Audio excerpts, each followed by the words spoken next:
Les quatre cavaliers de l'Apocalypse donnent depuis le Moyen-Âge une vision un peu terrifiante des épreuves fondamentales qui menacent l'humanité. On voyait autrefois la guerre, l'épidémie, les famines, et puis maintenant nous y voyons plutôt les épreuves qui rappellent à l'homme qu'il n'est pas Dieu et que donc il a besoin de lui. Le premier cheval blanc qui vient pour vaincre, c'est l'expérience la plus universelle qui soit, qui est celle de l'échec. Le deuxième cheval couleur feu et qui donc enlève la paix et celle de la difficulté de vivre en paix et l'impossibilité de trouver sur terre une paix durable, nous incitant à la chercher en Dieu.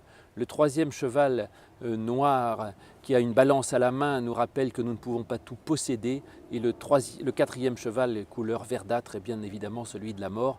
Et c'est parce que nous sommes mortels que nous ne pouvons pas trouver en nous-mêmes l'immortalité, nous ne pouvons trouver l'éternité qu'en Dieu. Mais on pourrait voir dans ces quatre cavaliers non pas des menaces, mais des bonnes nouvelles. En particulier, le premier cheval dont on nous dit qu'il est blanc est de la couleur de la lumière, de la couleur des anges. Et un peu plus loin dans l'Apocalypse, il est dit que ce cheval blanc, c'est le Christ lui-même. Et en effet, on nous est dit qu'il lui est donné une couronne et qu'il est là pour vaincre, parce que le Christ est bien notre roi et qu'il est vainqueur de toutes choses. Et avec Christ, nous pouvons être plus que vainqueurs de toutes les épreuves et de tout ce qui peut nous arriver. Le deuxième cavalier, on nous dit qu'il est de la couleur du feu. Et le feu n'est pas non plus forcément quelque chose de négatif. Le feu, c'est peut-être la lumière, c'est la chaleur. Et le feu, c'est la couleur même de la parole qui est un feu. Et ce feu, il est venu pour apporter non pas la paix, mais pour ôter la paix. Et ça nous ramène à un bon nombre de passages de l'Évangile qui nous dit que la parole même de Dieu, que l'Évangile n'est pas une chose facile, mais que quand on veut vivre la vie de l'Évangile, eh bien cela peut nous amener à faire la guerre contre le mal, contre la haine, contre la violence, et pas nécessairement de rester dans la facilité.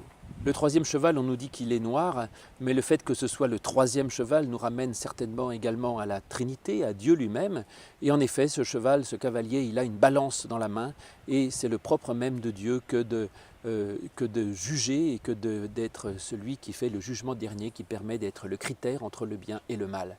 Et ce cavalier nous dit que nous pouvons acheter un peu tout ce que nous voulons, sauf l'huile et le vin, c'est-à-dire la bénédiction et le bonheur fondamental. La bénédiction et le bonheur ne peuvent pas s'acheter parce qu'ils ne peuvent se recevoir que comme des grâces, parce qu'ils nous sont justement offerts. Et enfin, le dernier cheval, on nous dit qu'il est verdâtre, mais en fait le texte lui-même ne dit pas verdâtre, il dit simplement chloros, ce qui veut dire vert. C'est un cheval vert, et non pas verdâtre comme un cadavre, mais vert pomme, vert comme la nature. Et le vert, c'est quelque chose qui est positif aussi dans la Bible, c'est en effet la nourriture qui est donnée aux animaux dans la création, où il est donné toute herbe verte. Et donc ce cheval, c'est un signe de vie, et cette vie, elle peut passer par la mort, mais non pas par la mort physique, mais elle peut passer par une certaine mort, c'est-à-dire par faire mourir tout ce qui en nous est de l'ordre de l'ancien homme, faire mourir de tout ce qui en nous est de l'ordre de l'impiété, de tout ce qui est mauvais, afin de pouvoir devenir une vie nouvelle en Jésus-Christ. Paul lui-même nous dit que nous devons mourir avec Christ pour ressusciter avec lui. Et ainsi, ce dernier cheval vert est le cheval d'une vie nouvelle qui nous est donnée en Jésus-Christ et nous voulons bien nous associer à lui. Et ainsi donc, ces quatre cavaliers sont quatre bonnes nouvelles qui nous sont données. Les bonnes nouvelles que même si par nous-mêmes nous ne pouvons pas trouver la vie, la paix ou la joie ou toute autre chose positive, eh bien elles nous sont données par Dieu en Jésus-Christ.